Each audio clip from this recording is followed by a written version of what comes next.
Good morning. Greetings, everybody. I want to welcome you here to Prog Monster. My name is Murph. I am the host of this show, a show dedicated to progressive rock and other forms of rock music. So we're here, final day, the number one collection for the series. We're number one band and two albums for the series that we're running for the month of March. My 31 favorite rock bands that released two albums in the same year. I don't think this was going to be a big surprise to anybody. It may not have happened at some point in history, but for today, it's definitely going to happen. So we're talking about, of course, the number one combo of two albums released in the same year by Rush. Here we are, Fly By Night and Caress of Steel. I like both of these albums a lot.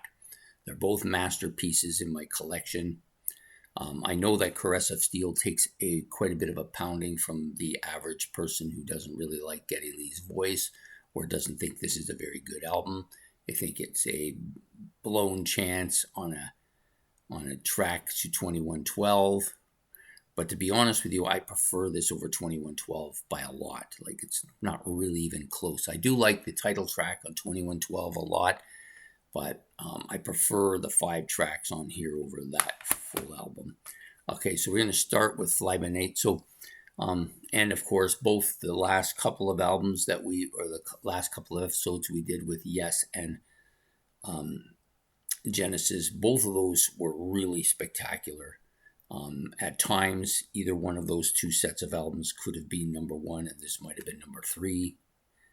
However, in the last few years, this has been the combo that I've liked the most. And so we'll first talk about Fly By Night. So Fly By Night has two absolute killer tracks that are kind of the beginning of that progressive sound that Rush, I think, became known for. Anthem and By-Tor and the Snow Dog. By-Tor and the Snow Dog also being the first of a kind of epic type song or longer track. I don't know if these are not, if it's actually an epic or it's just a longer track, but it's a fantastic tune. One of many that they put out, that range of songs that fall between 8 and 12, 13 minutes long. They are the masters of putting those particular tracks out. I love that song. And Anthem, of course, has one of the most distinguished riffs of any song by Rush or any band, really. It's really different. You've got a couple of tracks on here, Best I Can and In the End, which would have both probably done well on their debut album as well. I do like both of them. I like Best I Can quite a bit more, but both of those songs would have been fit well on their debut album. Some of the deeper cuts here. Okay, so before we get there, Fly By Night and Making Memories, very similar tracks. Fly By Night, of course, being the radio-friendly song.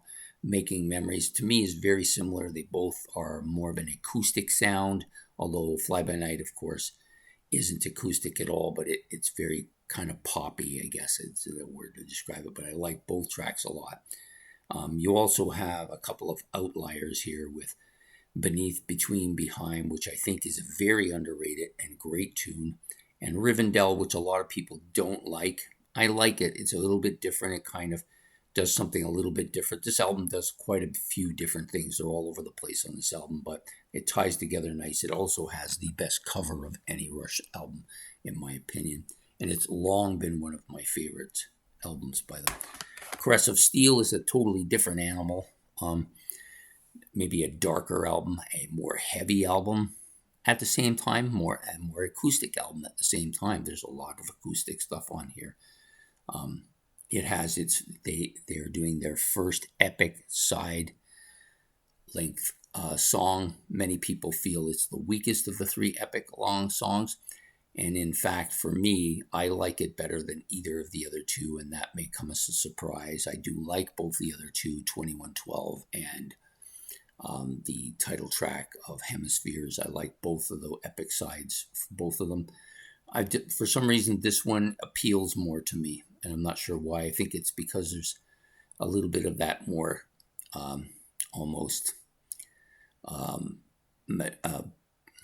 pastoral sound on songs like Panacea and Bacchus Plateau, which I like quite a bit. That whole epic story on the backside, I do like. Fountain of Lameth to me is a bit underrated. Yeah, the album's a little bit less, the production on the album isn't as good as 2112. Maybe the tie together between parts isn't as good, but I still like it a lot. The front side of this album is really where my strength lies. Bastille Day, really classic heavy stuff. Another great opening, kind of in the sound of Anthem, very different type of riffing that goes on that song. I think I'm Going Bald. It's probably the weak track on the album. It's not a bad track. It's kind of a tongue-in-cheek song that I think they basically wrote as a response to Kiss's I Think I'm Going Blind, to kind of make a bit of a joke of it because they were jokesters. Lakeside Park is my favorite Rush song, has been for many years. There are a lot of songs by Rush I love. This one, for some reason, is a personal touch to me. I've been to this place. I know where it is. It feels like home when I hear this song. And then, of course, the Necromancer, which is a darker tune. Again, a touch of the Toronto area, familiar with the parts in the story. It's a bit heavy at times and maybe a little bit disjointed. There's a lot of things that are imperfect on this album, and that maybe more than anything is the reason I like it so much. I like the kind of medieval kind of feel to the cover of the album with the Necromancer standing on a cliff there. Yeah, absolutely killer. I love this album. Can't listen to it enough. I never get tired of it either. It's the one Rush album I just don't wear out on. So that's my choice for today for number one of my 31 favorite rock bands that released 2 albums in the same year. My favorite, Fly By Night and Caress of Steel, the second and third studio albums from Rush, the first 2 with Neil Peart on drums. So anyways, I hope that you've enjoyed this series and this episode.